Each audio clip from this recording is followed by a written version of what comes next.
Rainville, conseillère syndicale à l'Alliance de la fonction publique du Canada. Merci beaucoup. Alors, je remercie effectivement les représentants de la Fraternité des contrôleurs routiers du Québec d'être ici présents avec moi aujourd'hui. Mardi de cette semaine, on est allé dans un poste de contrôle pas très loin de Québec pour voir de nos propres yeux dans quelles conditions les contrôleurs routiers au Québec travaillent et surtout constater par nous-mêmes à quel point la CAQ a décidé d'abandonner ceux qui assurent la sécurité sur nos routes au Québec. Depuis le 6 mars dernier, il faut le savoir, les contrôleurs routiers ne font plus de patrouille, ils sont confinés dans leur poste de pesée.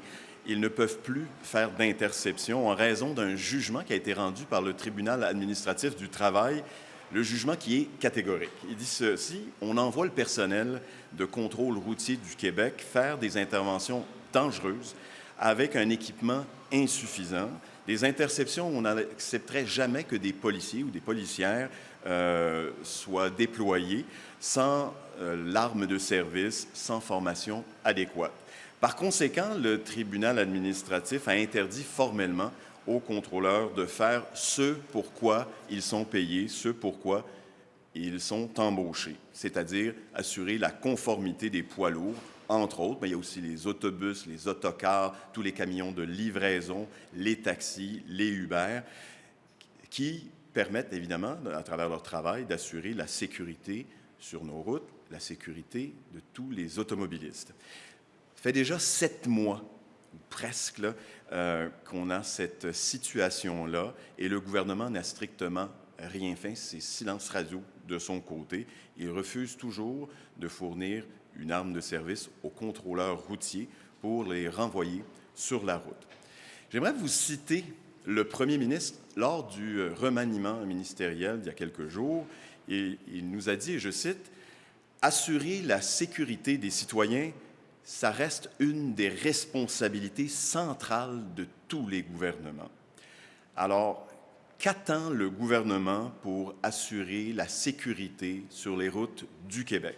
Aujourd'hui, je veux mettre au défi le premier ministre d'être cohérent, d'être conséquent avec ses nouvelles priorités et dès aujourd'hui, au plus tard mardi, lors du discours d'ouverture de la nouvelle session parlementaire, qu'il puisse prendre une décision favorisant le retour des contrôleurs routiers sur les routes au Québec. Parce qu'actuellement, la situation est intenable.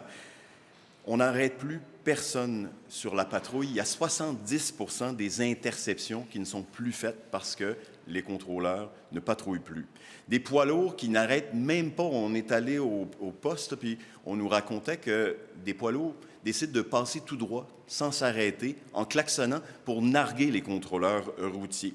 On perd au moins 8 millions de dollars dans les 6 derniers mois en infractions qui ne sont pas distribuées parce qu'il y a des pommes pourries qui se promènent sur les routes là, et qui font fi, évidemment, des règles qu'on s'est données sur la sécurité au Québec, puis ils savent très bien qu'on ne les arrêtera pas.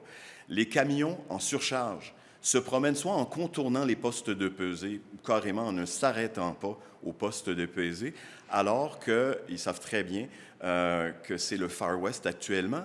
Mais pendant ce temps-là, ils maganent nos routes de façon incroyable. Ils défoncent littéralement les routes avec une surcharge en toute impunité. Ça va coûter de l'argent aux municipalités, au gouvernement du Québec si la situation se poursuit. Il y a une industrie du camionnage au grand complet qui souffre parce que le gouvernement du Québec laisse proliférer une concurrence à bas prix, illégale et dangereuse. Mais surtout, on est témoin d'accidents intolérables, déplorables, je dirais aussi évitables, parce qu'on n'applique tout simplement plus les règles sur les routes au Québec. Alors aujourd'hui, on est ici pour dire 2 choses. C'est que la CAQ a suffisamment fermé les yeux sur la situation, on a suffisamment perdu de temps, il faut remettre sur les routes les contrôleurs routiers. Et deuxièmement, si la CAQ n'agit pas, un gouvernement du Parti québécois, lui, le fera. David. Premièrement, je vais commencer par remercier le Parti québécois pour nous appuyer pour notre soutien à notre cause, qui dure depuis 5 ans qu'on est au tribunal administratif du travail, depuis 6 mois qu'on est confiné dans les postes de contrôle, dans les balances qu'on appelle communément. Qu'est-ce que ça veut dire? Ça veut dire qu'il n'y a plus de shérif en ville.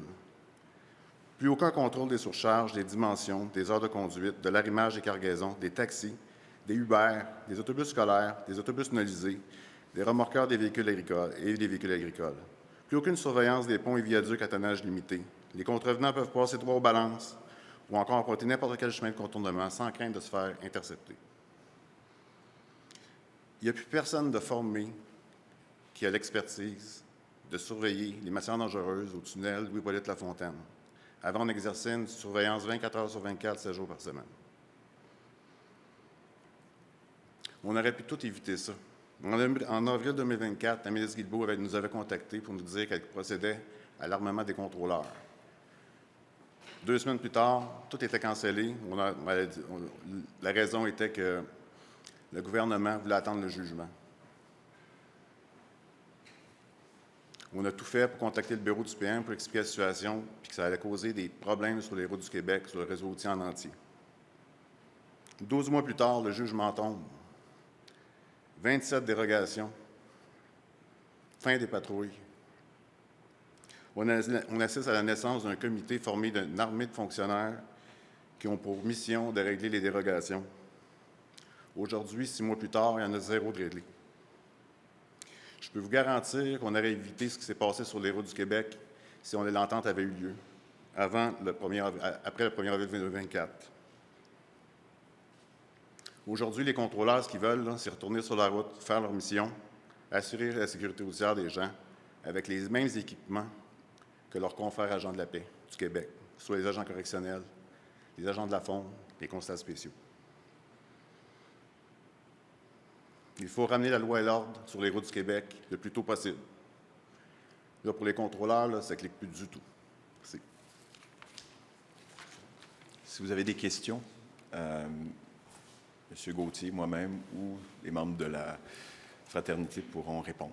Oui, bonjour, M. Arsenault. Peut-être sur le sujet du jour, le maire de Baie-Saint-Paul, Michael Pilote, a dénoncé publiquement cette situation-là, parce qu'il y a beaucoup de côtes, puis il y a même un camion qui est entré à l'intérieur d'un commerce. Ils sont juste de l'autre côté de la rue, les maires. Je ne sais pas si vous avez eu l'occasion de leur parler. Est-ce qu'il y a une concertation qui est faite avec eux? Il a pu parler au ministre Legault hier? Là? Moi, j'ai pu parler à M. Pilote hier.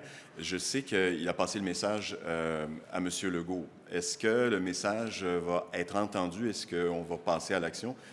C'est la question qu'on se pose aujourd'hui.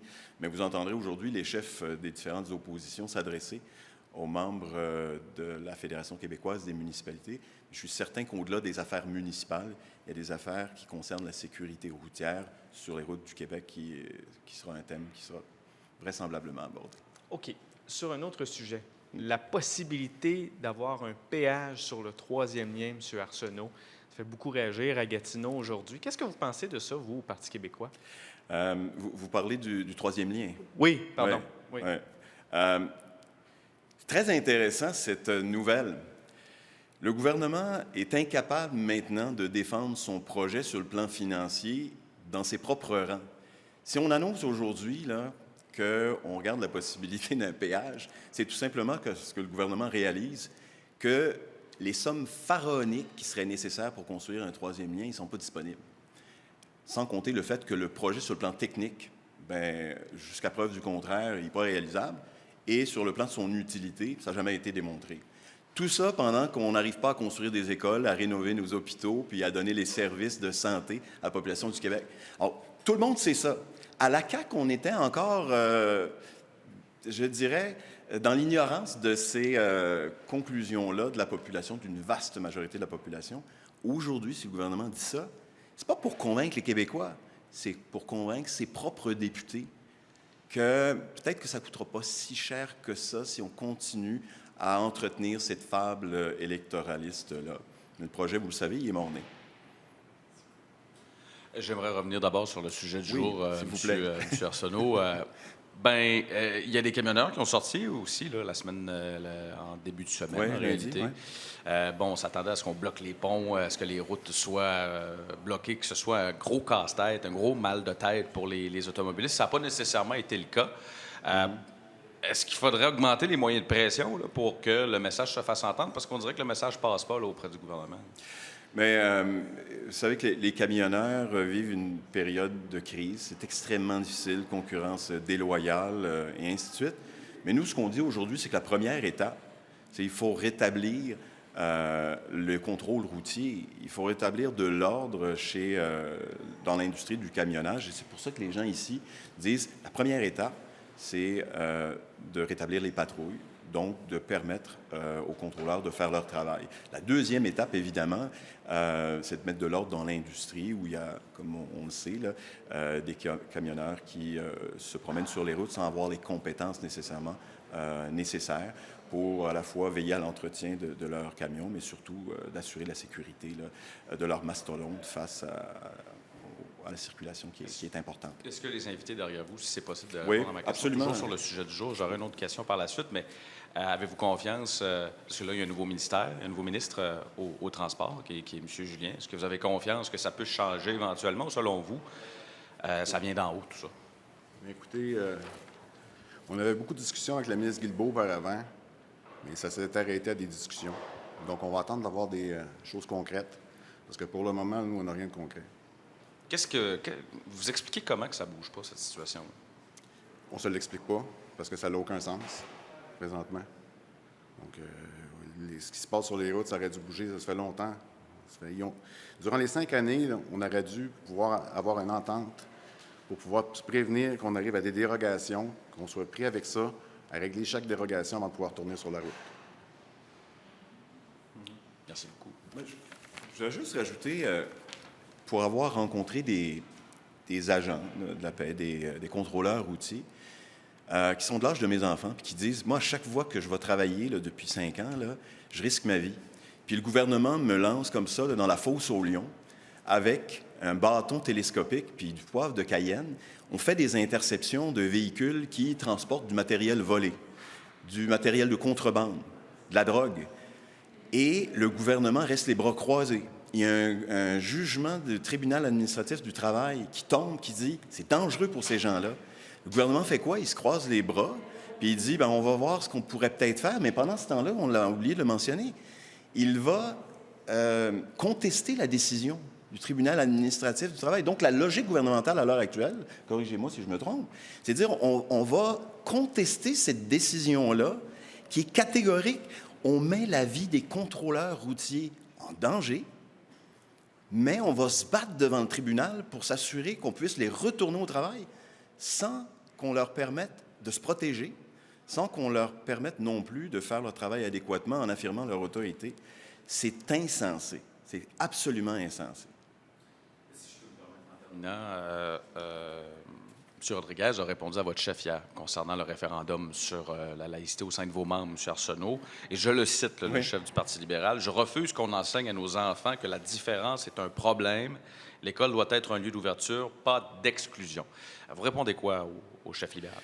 Bien, moi, je n'ai pas à répondre au chef du Parti libéral, mais ce que je voudrais vous dire, puis si vous le permettez, mon chef va être à la Fédération québécoise des municipalités tout à l'heure et je vous garantis qu'il va répondre aux questions des journalistes au moment de sortir de la prestation de son allocution. Fait que je préfère vraiment que le chef réponde au chef du parti adverse et je sais qu'il saura rassurer les Québécois et M. Pablo Rodriguez qu'on est dans la bonne voie avec cette orientation. M. Gauthier, j'en profite pour vous relancer. J'ai cru comprendre pendant votre discours, vous avez dit on aurait pu éviter ce qui s'est passé sur nos routes jusqu'à maintenant. À quoi vous faites référence spécifiquement? Là? Bien, en avril 2024, la ministre Guilbeault nous avait contactés et elle nous avait mentionné qu'elle allait commencer le processus pour l'armement des contrôleurs. 2 semaines plus tard, comme j'ai dit tantôt, là, on a eu un recul, un non catégorique. On veut attendre le résultat du jugement. C'est certain que si on avait eu une entente entre les deux parties, on aurait arrêté les procédures pour le TAT. Donc, on n'aurait pas eu les 27 dérogations qu'on a aujourd'hui à régler. OK. Vous ne faites pas de référence à... Les patrouilles n'auraient pas été arrêtées. Là. Ils auraient continué. Vous ne faites pas de référence à des accidents là, qui ont défrayé la manchette là, de camionneurs sur leur cellulaire ou tout ça? Là.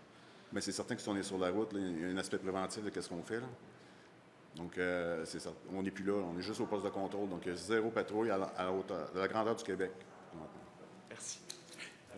Et dans la même foulée, moi, je veux juste vous dire encore un témoignage d'un contrôleur routier qui me dit, dans les mois de janvier et février, donc avant l'interruption du service, dans la seule région de Québec, il y a eu 16 interceptions de chauffeurs de poids lourds en état d'ébriété. Dans 2 mois. Juste la région de Québec. Depuis le mois de mars, il n'y a plus aucune patrouille, aucun contrôle. Je ne veux pas dire que les accidents qu'on a vus sont directement liés à l'absence de contrôle, mais ce que je peux vous dire, c'est qu'on joue sur un terrain extrêmement dangereux en laissant n'importe qui faire n'importe quoi au volant d'un poids lourd. Merci. Merci beaucoup.